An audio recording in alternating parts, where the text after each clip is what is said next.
Tim Walz has been accused by the Minnesota Department of Human Services to be, quote, 100% responsible for, quote, massive fraud in the state. A New York Times article brought to national attention that federal prosecutors have already convicted 59 people in Minnesota for stealing hundreds of millions of taxpayer dollars. According to law enforcement officials, a COVID-19 nonprofit organization called Feeding Our Future allegedly stole more than $300 million in what the DOJ called, quote, the largest COVID-19 fraud scheme in the country.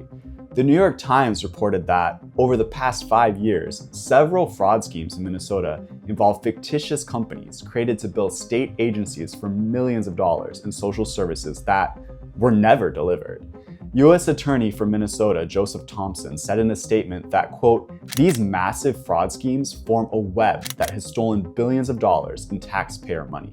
In a lengthy post, the Minnesota DHS said that the department informed Walz early on of the widespread fraud in the state, but that the governor, quote, systematically retaliated against whistleblowers using monitoring, threats, repression, and did his best to discredit fraud reports.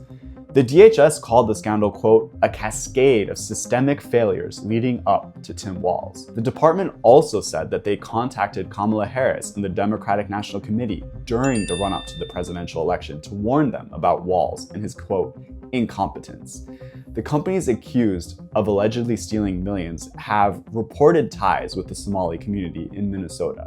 Minnesota has the largest Somali population in the United States, with many arriving in the early 1990s to flee the country's civil war. In 1991, President George H.W. Bush granted Somali refugees temporary protected status. Trump has called for the removal of TPS designation for nationals of Somalia and attacked Walz for the fraud scandal in a True Social post.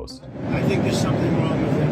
Anybody that would do what he did, anybody that would allow those people into the state and pay billions of dollars out to Somalia, yeah, there's something wrong with Walz. Walz has not yet commented on the accusations, but he did hit back and asked Trump to release his MRI results. Has anyone in the history of the world ever have an MRI assigned to them and have no idea what it was for?